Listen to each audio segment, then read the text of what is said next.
Welcome to the presentation of the highlights from the South Bay Economic Forecast of 2020. The theme for this forecast is adapting to change.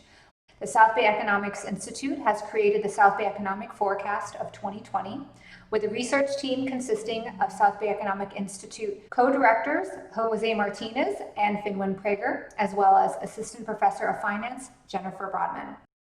The South Bay Economics Institute is an economic research institute headquartered in the California State University Dominguez Hills College of Business Administration and Public Policy. The Economics Institute at CSUDH aims to lead the South Bay region with innovative and forward-thinking economics in education and research. Current research studies include topics such as telework, women-minority entrepreneurship and access to capital, public investment in entrepreneurship, and the South Bay housing market. This forecast is focused on addressing 5 main questions, which include changes in the economy, economic trends, comparisons of this recession to previous recessions, recovery predictions, and who has been impacted by these rapid changes. Conditions are dynamic and change quickly, and as such, our caveat to this forecast is that what we have concluded may be different, being brought on by current shifts in COVID cases and deaths, as well as vaccine market and consumer expectations. What are the largest changes to the economy? I'm sure we're all aware of the dire economic situation. Real GDP declined by 5% in the first quarter of 2020, followed by a further 32.9% decline in the second quarter. In comparison, during the 2008 financial crash, real GDP declined by 8.4% in the fourth quarter. Unemployment has skyrocketed during the lockdown, from 4.4% in March to 14.7% in April. Again, this is higher than the 10% in October 2008 and 10.8% in November 1982. Unemployment has declined since. Businesses have rehired some laid-off workers as the lockdown has eased. However, a growing number of layoffs are now permanent rather than temporary, and the pace of rebound has slowed. As with previous recessions, women and minorities have borne the brunt of the economic impacts. In April 2020, the female unemployment rate was 16.2% compared with 13.5% for males. In that same month, Latino unemployment was nearly 19% and African American unemployment was over 16%, much higher than the rate for whites, which was 14%. Since April, African American unemployment has declined at a much slower rate than that for the other ethnicities. By July, African American unemployment was 15% compared to 13% for Latinos and 9% for whites. We can see these disparities across regions of Southern California too. Los Angeles County has been badly hit in terms of unemployment, increasing from 4% before the outbreak to 20.3% afterwards. Neighbouring counties such as San Diego, which is 15%, Orange County, 13.8%, and Riverside, 15.3%, have fared better.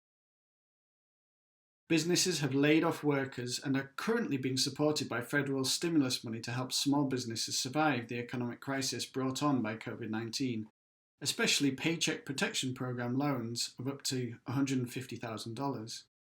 This has contributed to 19,964 jobs retained in Torrance, 9,718 jobs retained in Gardena, 6,500 jobs retained in Redondo Beach, over 6,000 jobs retained in Inglewood, and 4,250 jobs retained in Carson. There has been a push for innovation across industries to address the challenges of COVID-19. This includes rapid disease testing, production of personal protective equipment or PPE, robotics in deliveries to accommodate contactless delivery, vaccine development, telehealth, telemedicine, remote patient monitoring, and contactless communication and entertainment, such as drive-in entertainment. Notable sectors are emerging in the South Bay and surrounding area, measured by capital invested, which includes space tourism at $4.5 billion, commercial space launch at $3.6 billion. Some good examples there include Virgin Orbital and Virgin Galactic. We actually had Virgin Orbital present at our 2019 South Bay Economic Forecast. There's also electric vehicle platforms at $1.3 billion. Another example there is another 2019 participant, Canoe. They're going to be supported by electric vehicle charging infrastructure, which has seen over $200 million in investment over the recent times, and also auto commerce at $700 million. Ghost kitchens were another recent phenomenon at $700 million. We also see notable investments in cellular agriculture. A good example there is Beyond Meat, as well as CRISPR diagnostics. A few years back we had Kite Pharma, they're really revolutionising cancer treatment.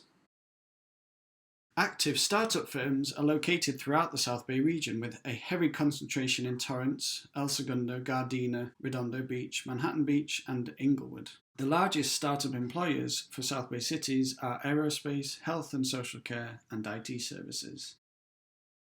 Access to capital has long been a challenge for minority and women entrepreneurs in creating and growing their businesses. Exclusion from funding through loans reduced their options in raising capital.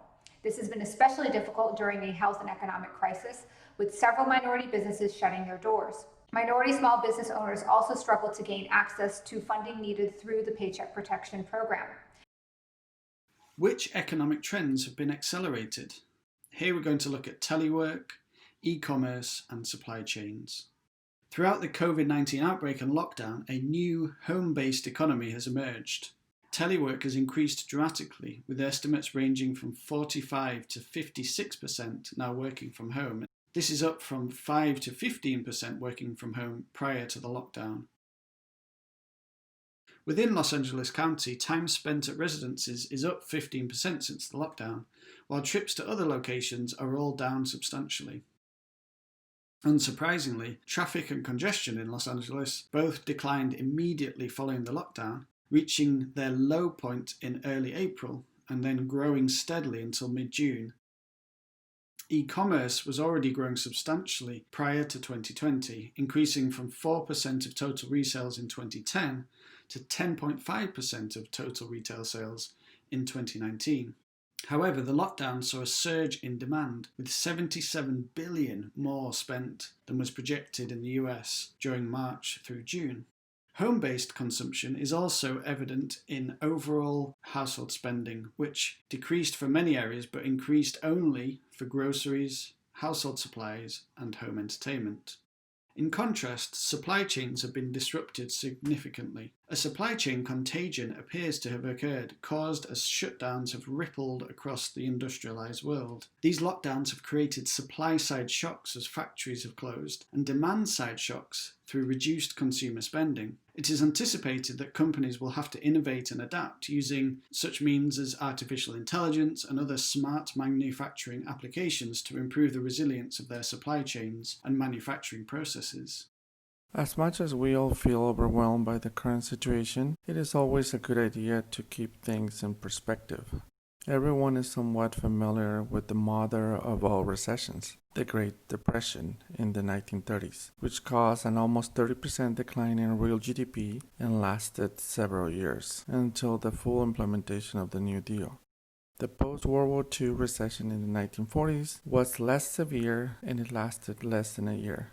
More recently, the 2008-2009 financial crisis led to a 4% decline in real GDP and lasted about a year and a half.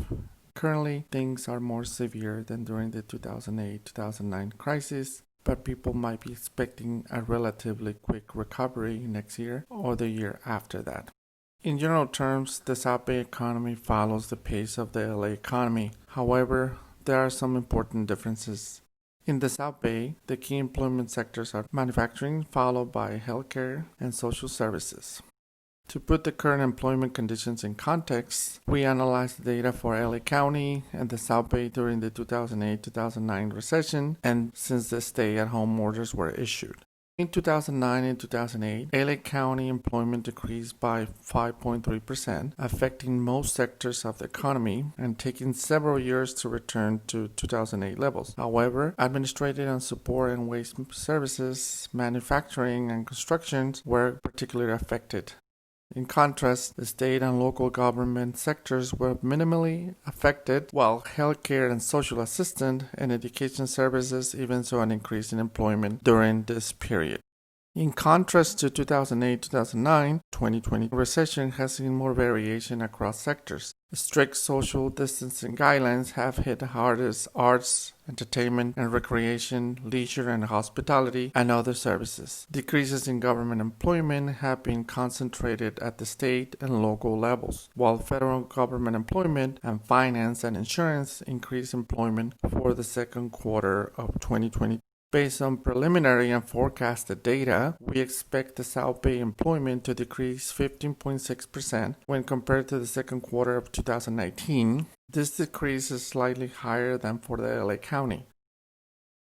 Now more than ever, there seems to be a strong disconnect between conditions in financial markets and the state of the economy as a whole. First, the companies included in most major market indices tend to be the largest companies, which are the ones that may be faring relatively better during the pandemic. Second, the active investors that are participating in the market right now are not representative of the American consumer, which might be struggling with paying their rent or with job security. And third, there's a lot of money and liquidity out there, and it has to go somewhere in search of returns. Some investment strategies will say that financial markets are doing well because, by nature, they are forward-looking. That might imply that investors have high hopes of an effective vaccine and a quick economic recovery. Also, they know that the government will do anything to prevent a collapse of the financial market.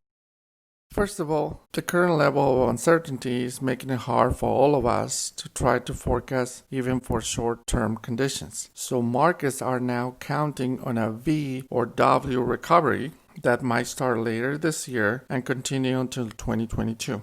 In terms of unemployment, it is expected to remain above 6% well into 2022. What is certain is that until there's an effective and widely available vaccine and treatment for COVID-19, many sections of the economy will be prevented from reaching their pre-pandemic levels, like gyms, restaurants, movie theaters, sports, arts and entertainment venues, etc. As we saw in some countries that decided not to lock down and implement strict social distancing guidelines, the economy was still functioning roughly at a 90% capacity, given the changes in consumer behavior. If that served as a guideline, the 90% economy might represent the new normal for the U.S. economy. Impacts of the pandemic and the recession that has sparked from it has had a drastic impact on small businesses. In April 2020, due to COVID-19, there was a 22% drop in business ownership, disproportionately affecting minority business owners with a 41% drop in African American business owners, a 32% drop for Latinx business owners, and a 26% drop for Asian business owners. In addition, female business owners were heavily affected with a 25% drop in business ownership. In September 2020, a new round of federal relief funding is available for businesses impacted by COVID-19, with $60 million allocated for Los Angeles County and $40 million for the City of Los Angeles. Los Angeles City Councilwoman Nori Martinez states that both the City and County of Los Angeles will prioritize underserved businesses and nonprofits, such as low-income minority and women entrepreneurs. Certain industry sectors have been more impacted than others, specifically sectors that were affected by restrictions brought on by the lockdown. These sectors are sales, hospitality, healthcare, community social service, personal care, and types of businesses including hair and nail salons, gyms, movie theaters, restaurants, music and theater, sports entertainment, as well as events and weddings. Evidence suggests that the lockdown was particularly harmful to businesses in wealthy neighborhoods who experienced reduced revenues of 70% compared to 30% reductions in low-income neighborhoods. Yet, staff at these businesses are often lower income and live outside the wealthy neighborhoods. Alongside the disparities in unemployment rates discussed above, this highlights the increased interconnections within our regions. The South Bay in particular has great strength in its diversity. We have a diversity of industry sectors, which increases our flexibility to respond to and recover more quickly from major shocks. Local high-tech companies in Silicon Beach and biotech companies in the region will have positively benefited from the pandemic, especially the shift towards home entertainment, telework, and healthcare innovations. Moreover, our workforce is diverse in terms of demographics and education levels, which can help to drive the future recovery. We see the South Bay as resilient in the face of this pandemic. In terms of health impacts, California's case rate is lower than the U.S. national average, while the death rate per capita is half that of the U.S. Within the South Bay, Carson, El Segundo, Hawthorne, Hermosa Beach, Lawndale, Lomita, Manhattan Beach, Palos Verdes, Rancho Palos Verdes, Rolling Hills Estates, and Torrance are all below the national death rate. On behalf of us from the South Bay Economics Institute and California State University Dominguez Hills, thank you for watching. If you would like to access additional information on the South Bay Economics Institute, please check out our website or contact us directly at economicsinstitute@csudh.edu.